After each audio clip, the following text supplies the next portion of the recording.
One moment, though.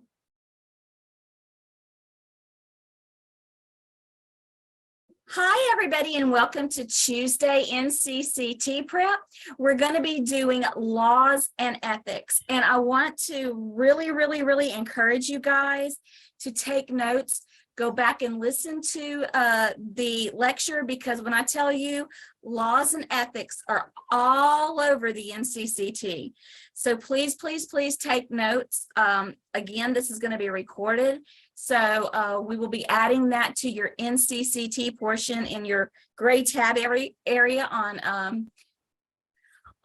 e-learning. Does anybody have a question before we get started?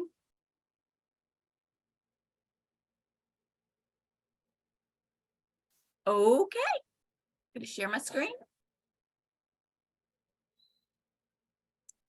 Okay, laws and ethics in NCCT review. So the very first thing that we're going to start with is abuse versus. It's not shown, excuse me. There it is, Marcia, it just popped on.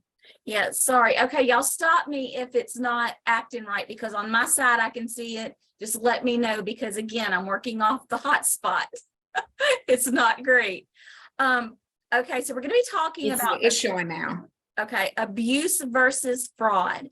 So one of the things that we have to really remind ourselves is when we hear the word abuse, we think of someone abusing their spouse or their children or something like that. In this setting, abuse is an unintentional or improper use of something. So it's completely different when we stop to think about what we think abuse is, right? But in this setting, in the law setting, abuse is unintentional.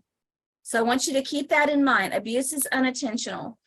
Fraud is intentionally cheating on something illegal. Oh, wait a minute. Is intentionally cheating on someone illegally. So for example, if your doctor was charging for procedures that he did not do, he's intentionally cheating the insurance to pay him for something he did not do. So abuse is unintentional. Fraud is intentional. Okay. So here's our question. There we go. Which of the following, I see a grammar error, a misspelled following. It's F-O-L-L-O-W-I-N-G. Sorry about that. Is an example of abuse rather than fraud. Which one of the following? Upcoding, misrepresenting the diagnosis, inadvertent coding areas, billing for services not rendered. Okay, so I would like for you guys to tell me which one of these do you think is an example of abuse? Remember, abuse is unintentional. Upcoding? No, if you upcode, you mean to do it. But that's not bad. Inadvertent coding errors? Inadvertent coding errors, because if you do something inadvertently, you're doing it without realizing it, right? So the answer to this is inadvertent code errors. So that is abuse, which is unintentional.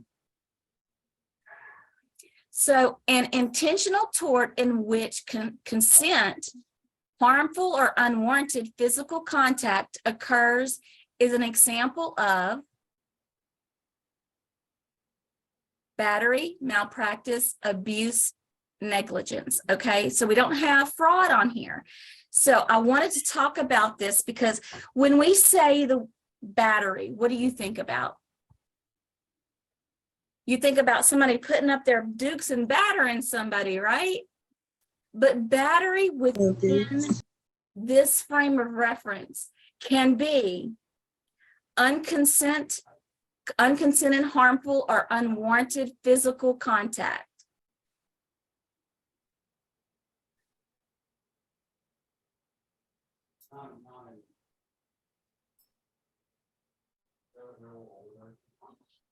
I'm going to have y'all hang on one moment.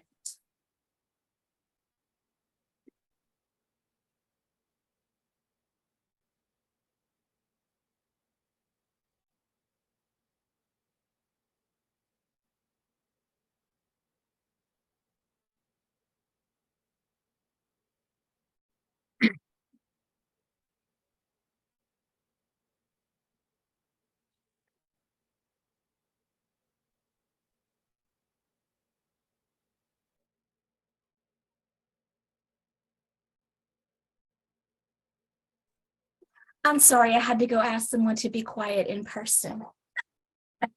So I know that that's a little unprofessional, but guess what? Needs must, right?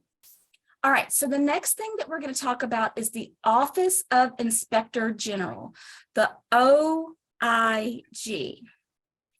As a medical biller, it is important to know the main governing bodies who will enforce laws and standards. Knowing what each of these agencies does is helpful when working in the medical billing in your practice, and what standards need to be adhered to. In healthcare, the word, y'all, in everything, the word compliance means that a doctor's office, a hospital, or any other type of healthcare provider has set up a program to run the practice according to the regulations set forth by the United States OIG, Office of Inspector General. Okay, so now we're going to do some questions that will be examples of what's going to be on the NCCT about the Office of Inspector General. Okay, if the insurance and coding specialist suspects major insurance fraud, which of the following should you report it? The WHO, WHO, the OIG, the FBI, or the TJC?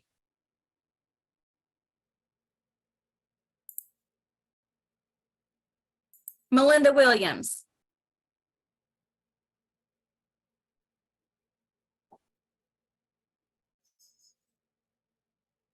Is it who? Say the acronym for me. WHO? No. But that's okay. That's all right. Look, this is the first time we're going through this, right? So we What's just the option?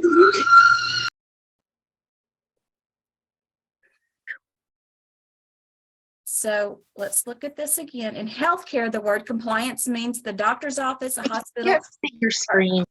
Huh? Are we supposed to be able to see your screen? Can you see it now? It'll pop up in a second. Yes, it's not showing right now. Is it showing now? No, it's just say screen sharing, but it hasn't popped up yet. It took Okay, it a so- second the first time too. Yeah, it's saying it's loading. Again, guys, I apologize. I'm running off my hotspot because the weather is so bad here. Okay. There you go, Marcia. Okay, It's all not- right, so let's try this one again. Melinda, I'm sorry, I didn't realize that it had stopped sharing. So as a medical biller, it is important to know the main governing bodies who will enforce laws and standards.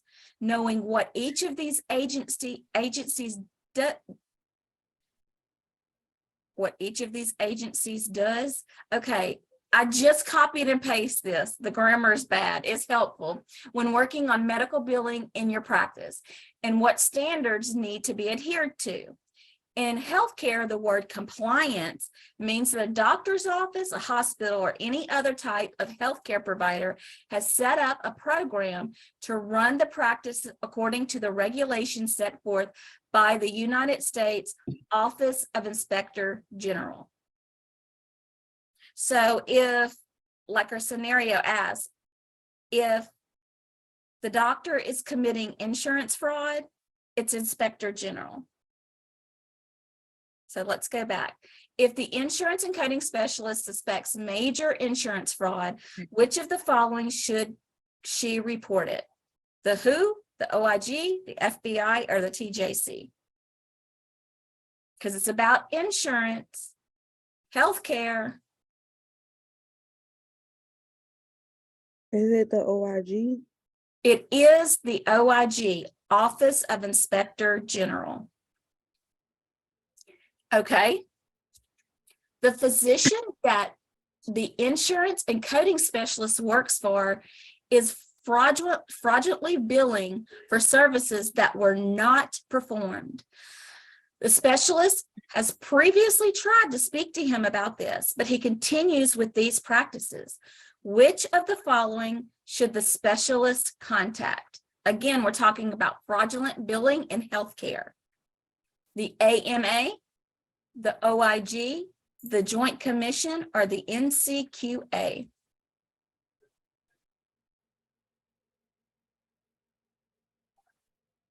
Melinda Williams. The OIG. Okay, that's good. It doesn't matter. It doesn't matter. Whoever wants to answer, we're good. I'm just glad you guys are participating. All right, so, okay. Everybody take a deep breath, because the two things that we're fixing to learn about is the Anti-Kickback Statute and the Stark Law. They can be similar, but they're not the same. You must know these. You must.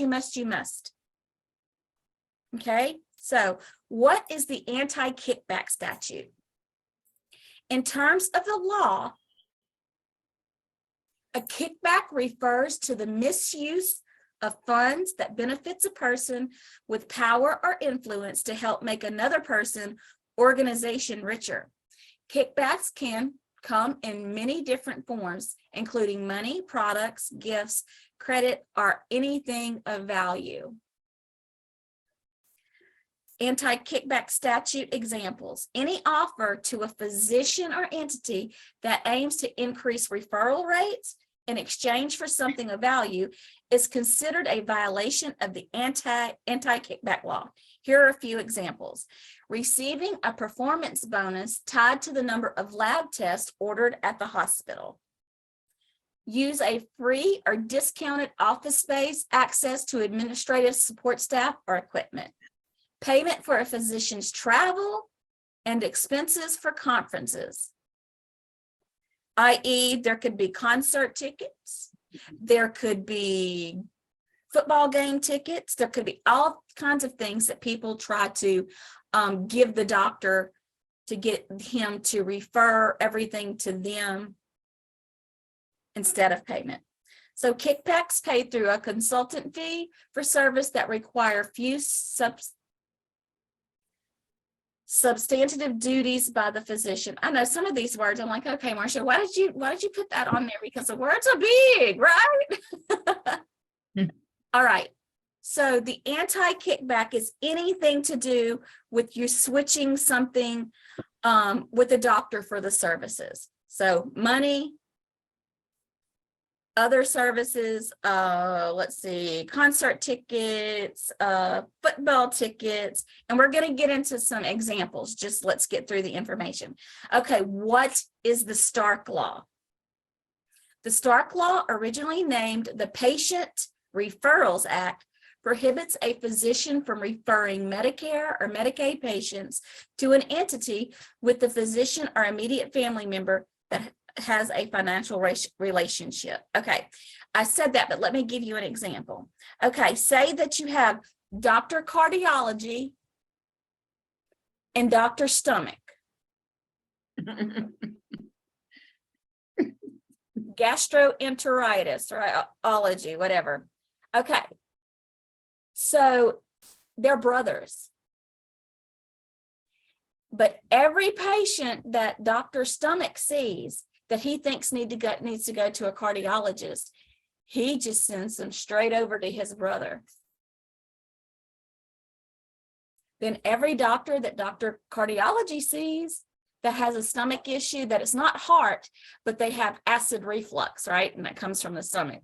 And he just sends everybody over.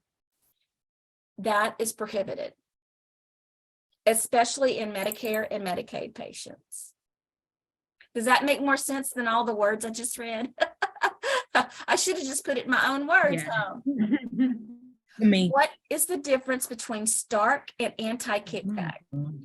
The Stark Law and the Anti-Kickback Law are very similar with a few key differences.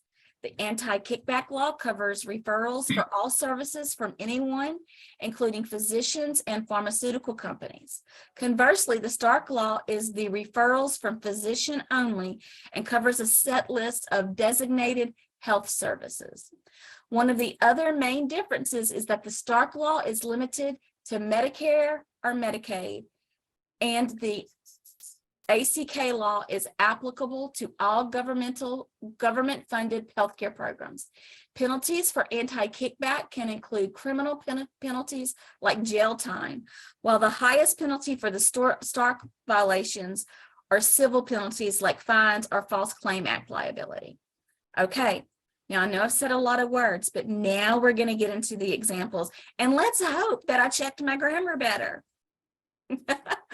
Which of the following legislation prohibits the physician from referring patients to an entity of the physician or a member of her immediate family that has a financial relationship? You're not sharing. It says I'm sharing. It has the, the scenario, but it's not showing where you are now. Can you see? There we go. There it is. Okay. I had Yeah, to there pick it is. that little bar.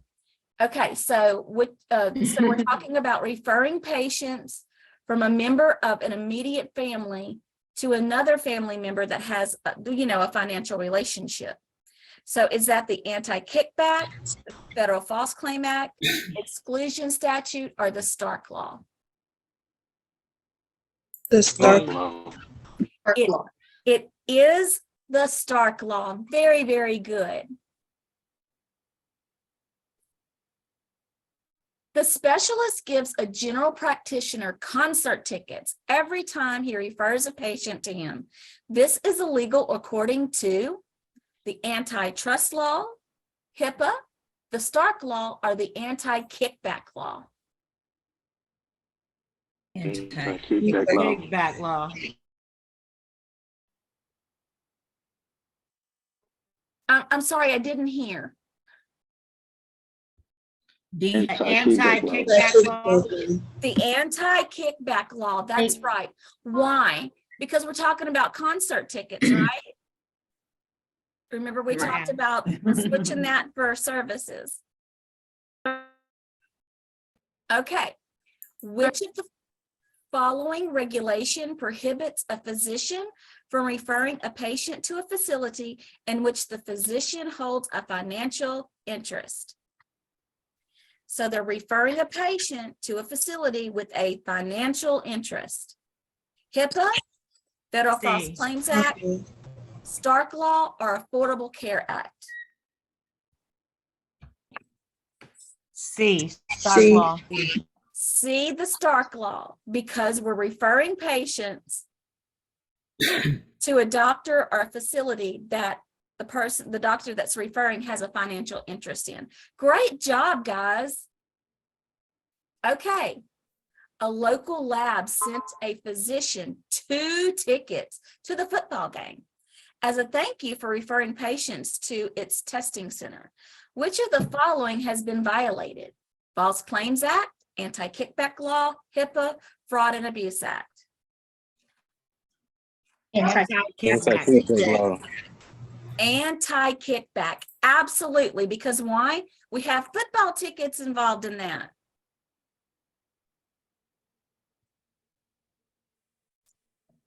And that is it. That is only it for this class. But I wanted to make sure you guys had a clear understanding of fraud and abuse, and that you had a clear understanding of the Anti-Kickback Act and the Stark Law. So do you feel like you understand what those 2 things mean? Break it down in your, break it down in your head. Say, anti-kickback, think of kick, football. So anything to do with that, I'm trading for football tickets or concert tickets or whatever. And then the Stark Law is referrals to a facility that you have financial interest in. So any questions? No? Well, I apologize. Oh, ma'am. This did not go as smoothly as usual for me because of the whole oldest son visiting and having to do this on my hotspot. But I hope you guys learned something. Next Tuesday at the same time, we're going to actually complete this packet. We're going to talk about the Truth in Lending Act, the False Claims Act, and the rest of these laws. I know you're thinking, well, what's the big deal about this? I promise you it's a big deal when you take that test. We have to know what these laws are and what some of these key terms mean, because not all of them, but I've had students say that 80% of their test was laws. And they passed because guess what? When I was in campus, we talked about these laws like every other day because I knew how important they were on that test. So you do have a packet in your e-learning under NCCT practice materials or NCCT review or NCCT prep, however your instructor labeled it. But there is a copy of this packet, which I pulled, this information off of there. So please go and check it out and then see how many you know. Because we can only go up, right? All right, we'll have a great afternoon. Thanks for joining us. I hope to see you guys at 2:00 next week. Yep. Bye. Bye. Thank you.